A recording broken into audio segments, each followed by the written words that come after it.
Welcome to Grand Prairie Update. I'm Terry Briggs. And I'm Don Johnson. Here's what's happening in your city.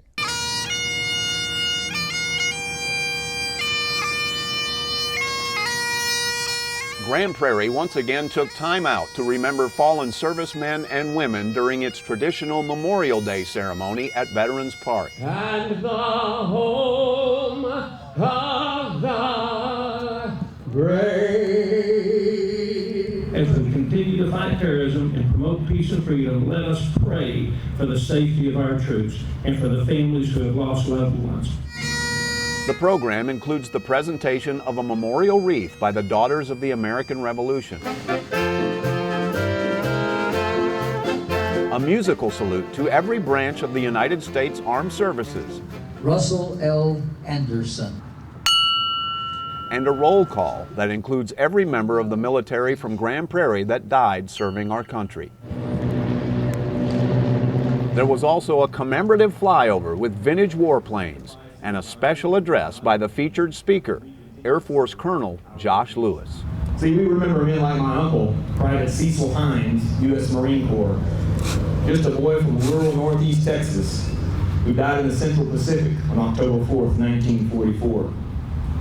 No one will write a biography about his life, nor will Hollywood retell his story on the silver screen, but today we remember him. His family received a certificate signed by President Roosevelt, which I have now at my home. The bottom of the certificate reads, "He stands in the unbroken line of patriots who have dared to die that freedom might live and grow and increase its blessings. Freedom lives, and through it he lives, in a way that humbles the undertakings of most men."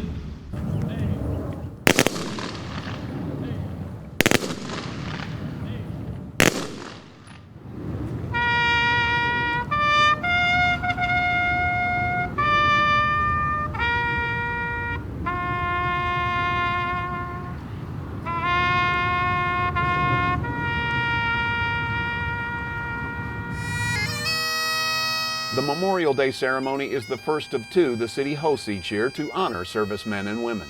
The next one will be on Veterans Day in November. Memorial Day is also considered the unofficial start of summer, which also means everyone into the pool.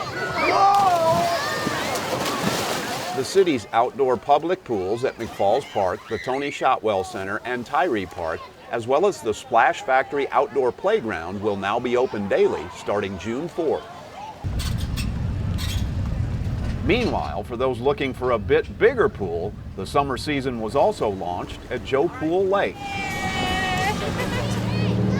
A year ago at this time, severe flooding caused the closure of the city's lake parks there, which lasted nearly the entire summer. But officials are happy to report that both Lynn Creek Park and Lloyd Park are open and fully operational for 2016. What a great place to be on a day like today. Absolutely. Everybody should be here. Thousands were. People from all over North Texas flocked to Joe Pool on Memorial Day to enjoy the many kinds of fun in the sun that it has to offer again. From its newly renovated Oasis Restaurant and Lynn Creek Marina to its many beaches, picnic areas, and playgrounds. Last year was a waste. We were up here just looking at it. It was flooded all the way to the bathrooms, but thank God this year is not the case. We very excited, man. We was heartbroken last year. We had to do something at the house. You know, it ain't quite as big, but, you know, we like getting out on the water and everything, so pretty excited to be out here. For hours of operation, prices, or other information about the city's lake parks or swimming pools, log on to grandfundgp.com.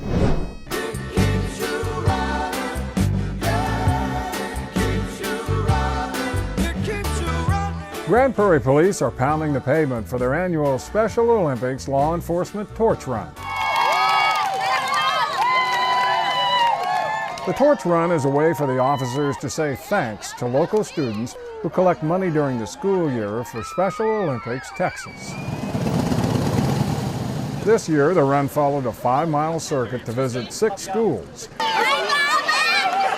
And a little rain didn't seem to dampen the enthusiasm of the cops or the kids. Another great reason that I love doing our torch run here in Grand Prairie with GPISD every year is because we really can create a higher level of acceptance with our other students who do not have intellectual disabilities, accepting these students who do have intellectual disabilities. So I think there's a higher level of inclusiveness and understanding that none of us were made perfect. We all have different challenges. They just may present themselves in different forms, but we treat everyone with love and respect regardless of what those challenges may be. It's estimated Special Olympics Texas benefits nearly 500 Grand Prairie athletes and more than 45,000 others across the state. And some of those youngsters will be competing May 26th through May 29th in the Special Olympics Summer Games at UT Arlington. For more information about Special Olympics or the Summer Games, go online at specialolympics.texas.org. Great night to ride. 70 of us.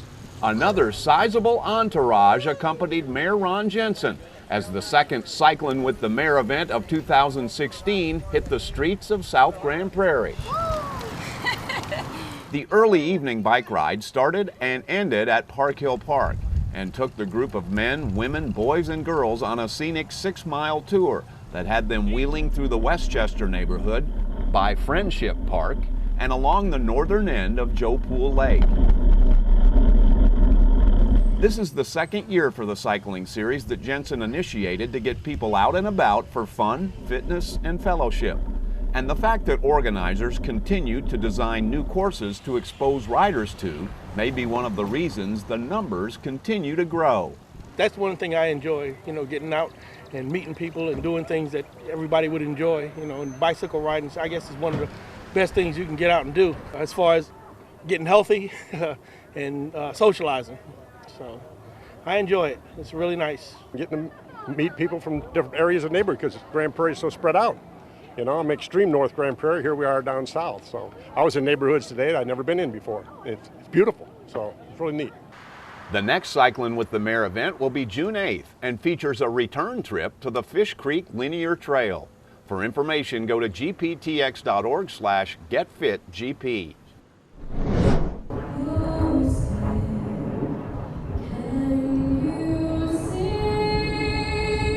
Professional baseball has returned to Grand Prairie with a unique twist. Your Texas AIRHOGS!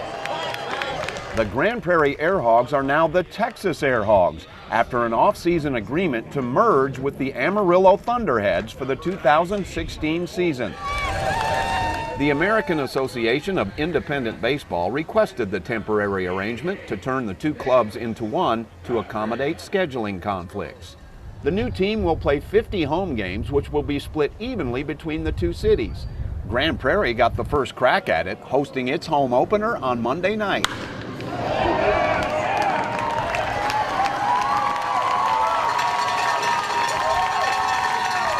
Leading the team is first-year manager James FRISBIE, who is very familiar with the league and welcomes the opportunity to call both cities home. They're both great communities, so I've been in both, obviously coaching in Fort Worth for the Cats for 3 years and being around this Dallas-Fort Worth area. Great people, just a really great baseball place. And then Amarillo is a unique place in itself out in West Texas, and I went to school out there in college, and it's a great community too. So I think we'll get support from both communities. It may take them a little bit to get to know our guys and hopefully respect the level of play that we put out there and the effort, and hopefully they'll rally around us. If it gets everything back up to where it's supposed to be, and everybody can catch up on everything, get the team back where it used to be when we won the championship and all, more power to them. For tickets or schedule information, log on to airhogsbaseball.com or call 972-237-7617. That's it for this edition of Grand Prairie Update. Hope you'll join us next time.